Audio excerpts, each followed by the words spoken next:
Something is happening far above the Arctic, miles above the frozen tundra, high in the stratosphere where commercial jets never fly and the air is thin enough to be almost unbreathable. A massive river of the wind is circling the North Pole. It has been there for as long as the Earth has had seasons. Most years it holds. Most years it keeps the Arctic cold where it belongs, locked away at the top of the world, away from the cities and farms and millions of lives that depend on predictable winter temperatures. But right now, the data is telling scientists something different. The polar vortex is weakening, and when the polar vortex weakens, the cold does not stay where it belongs. It escapes. It spills southward, across Canada, across the central United States, across Europe, across parts of Asia, in surges of brutal, dangerous, record-breaking cold that shut down cities, freeze infrastructure, and catch millions of people completely unprepared. The polar vortex is returning, and this time, you need to be ready. To understand what that means, and why it matters so much, you first need to understand what the polar vortex actually is.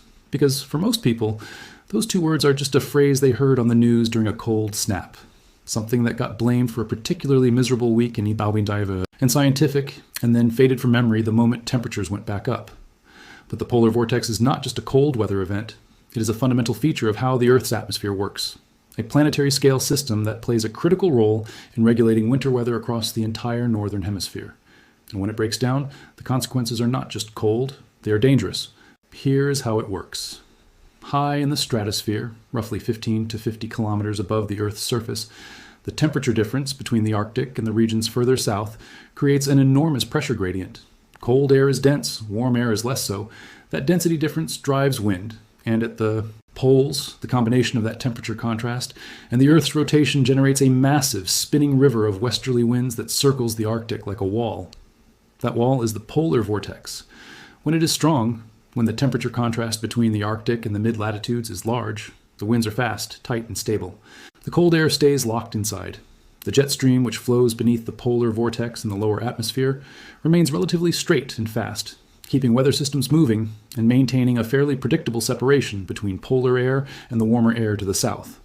But when the polar vortex weakens, when the stratosphere suddenly warms through a process called sudden stratospheric warming, the winds slow down. The tight circular flow becomes wavy, then distorted, then sometimes breaks apart entirely into 2 or 3 smaller circulation cells. The wall that was keeping Arctic air contained develops gaps, and through those gaps, tongues of bitterly cold polar air reach down into the mid-latitudes, bringing temperatures that those regions may not have seen in decades. This is called a polar vortex disruption, and it is one of the most significant drivers of extreme winter cold outbreaks in the northern hemisphere. The event that most Americans remember, the one that introduced millions of people to the phrase polar vortex, happened in January 2014. A disrupted polar vortex sent Arctic air plunging deep into the continental United States. Chicago recorded temperatures of minus 27 degrees Celsius. That is colder than the surface of Mars on a typical Martian day. Schools closed, flights were canceled, trains stopped running because the steel rails contracted so severely in the cold that the tracks buckled. Frostbite could occur within minutes of unprotected skin exposure to the outside air. 17 people died from cold-related causes in a single week. But that was not an isolated incident. Polar vortex disruptions have been behind some of the most severe cold outbreaks of recent decades. The February 2021 event, which sent Arctic air deep into Texas, a state not built for extreme cold, caused the failure of the Texas power grid. More than 4 million households lost electricity in sub-zero. Pipes froze and burst across the state. The death toll exceeded 240 people. The economic damage exceeded $100 billion. These are not freak events that happen once in a generation and disappear. Research shows that polar vortex disruptions are a recurring feature of northern hemisphere winters, and that their impacts are substantial every single time they occur. So what causes a polar vortex to weaken in the first place? The primary trigger is a sudden stratospheric warming event. These events occur when large atmospheric waves, generated by temperature contrasts between land and ocean at the surface, propagate upward into the stratosphere and interfere with the polar vortex circulation. When enough wave energy converges on the stratosphere above the pole, it heats the stratospheric air rapidly, sometimes by 30, 40, or even 50 degrees Celsius within just a few days. That warming weakens the temperature contrast that drives the polar vortex winds, slowing them down and destabilizing the entire circulation. What has changed in recent decades is our understanding of how reliably these disruptions propagate down into the lower atmosphere where we actually live, and how long those effects last. Research has established that following a major, sudden stratospheric warming event, there's a significantly elevated probability of cold outbreaks at the surface in the weeks that follow. The disruption starts in the stratosphere, but its fingerprints appear on the ground weeks later, in record low temperatures and displaced storm tracks, in snow falling where it rarely falls. The lag between this stratospheric event and the surface impacts is typically 2 to 6 weeks, which means that when scientists detect a weakening polar vortex today, they know to issue a warning not for tomorrow, but for the weeks ahead. That warning window is precious. There is a second driver of polar vortex disruption that has become increasingly prominent in scientific discussions, and it involves the rapid warming of the Arctic itself. The Arctic is warming roughly 4 times faster than the global average. This is one of the most robust and alarming findings in modern climate science. Sea ice loss reduces the surface reflectivity of the result is a rapidly transforming Arctic environment that looks and behaves very differently than it did just 30 years ago. Some researchers have proposed that this rapid Arctic warming may be influencing the polar vortex in ways that increase the frequency and severity of disruptions. The mechanism is straightforward. The polar vortex is maintained by the temperature contrast between the Arctic and the mid-latitudes. If the Arctic warms faster than everywhere else, that contrast shrinks. A smaller contrast means weaker polar vortex winds. Weaker winds mean a more vulnerable, more easily disrupted circulation. What is not in dispute is the end result. The Arctic is changing dramatically. The polar vortex is a sensitive system, and the winters that result from polar vortex disruptions are among the most damaging weather events the mid-latitudes experience. When a disrupted polar vortex sends Arctic air into populated regions, the effects are felt almost immediately, and they ripple outward through systems in ways that compound for days and weeks afterward. The most immediate impact is on human health. Extreme cold is a genuine medical emergency. Hypothermia can occur at temperatures well above freezing if a person is wet, exhausted, or inadequately clothed. Frostbite can damage extremities within minutes under severe conditions. Cardiovascular stress from cold exposure is a significant cause of death during extreme cold events, particularly among elderly people. And the combination of cold and physical exertion, shoveling snow, pushing a stalled vehicle, walking long distances without adequate clothing, creates dangerous conditions even for otherwise healthy adults. Infrastructure suffers alongside people.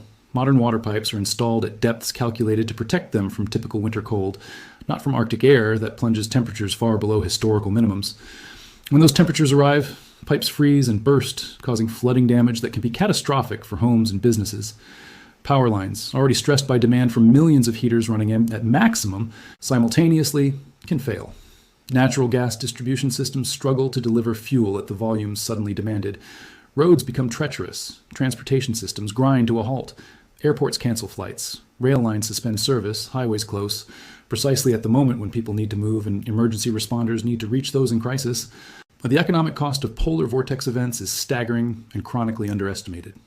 The January 2019 polar vortex outbreak, which brought record-breaking cold to the Midwest and Northeast United States, cost the American economy an estimated $5 billion in a single week. That figure includes business closures, transportation disruptions, utility overruns, and property damage, but does not fully capture longer-term impacts on agricultural operations or infrastructure repair costs that took months to materialize. The 2021 Texas event was in a category of its own. The $100 billion price tag makes it one of the costliest weather disasters in American history, and its causes were not simply meteorological. They were deeply human. Texas had been warned repeatedly that its power grid was vulnerable to extreme cold. Following a similar cold event in 2011, a federal report recommended winterization of the state's power infrastructure. Those recommendations were largely not implemented. A decade later, when the polar vortex arrived with full force, the system that had not been prepared failed catastrophically, and people died in their homes, in their cars, in hospitals that lost power. The lesson of Texas is not just about the polar vortex. It is about the gap between the risks we know exist and the preparations we actually make. Agriculture is another system profoundly affected by polar vortex disruptions. When Arctic air arrives in late winter or early spring, after farmers have planted or crops have begun to emerge, the damage can be severe. Fruit orchards that have started to blossom, triggered by warming temperatures that the polar vortex then violently reverses, can lose entire harvests in a single night of below freezing temperatures. Livestock operations face increased mortality as animals struggle with extreme cold stress. For the American Great Plains, one of the world's most important agricultural regions, polar vortex Cold snaps in late winter can have consequences that ripple through commodity markets for months. Cattle and sheep ranchers face acute crises as animals require more feed, water sources freeze, and newborn animals are dangerously vulnerable to cold-induced mortality. So what can actually be done? What does meaningful preparation for a returning polar vortex look like?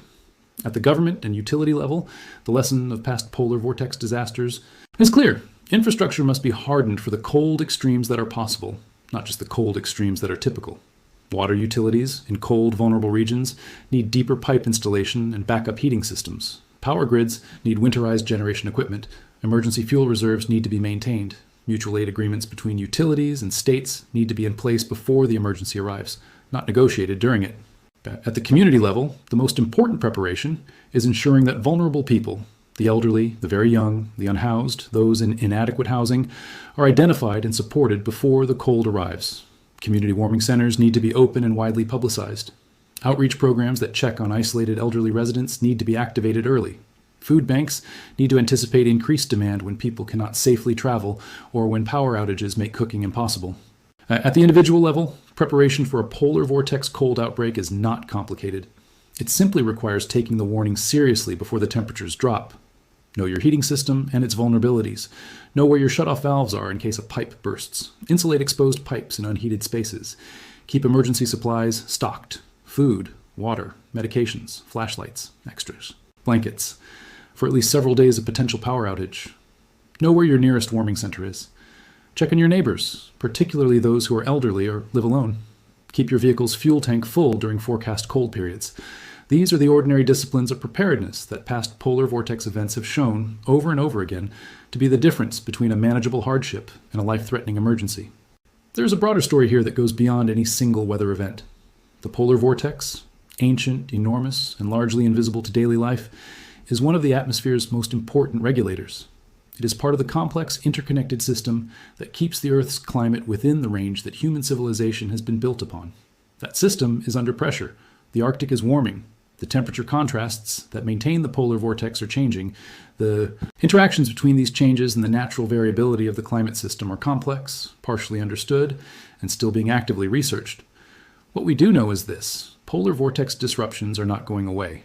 They will continue to send Arctic air into populated regions in the winters ahead.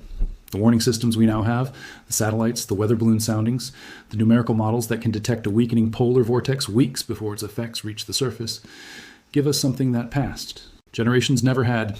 Time to prepare, time to protect infrastructure, time to look out for the most vulnerable people in our communities, time to take a forecast seriously and act on it before the cold makes action impossible. The polar vortex is returning. The data is clear. The warning has been given. What happens next in the decisions made by utilities, governments, communities, and individuals in the days before the temperatures plunge will determine whether this is a winter that tests us or a winter that breaks us. The cold is coming. Now is the time to be ready.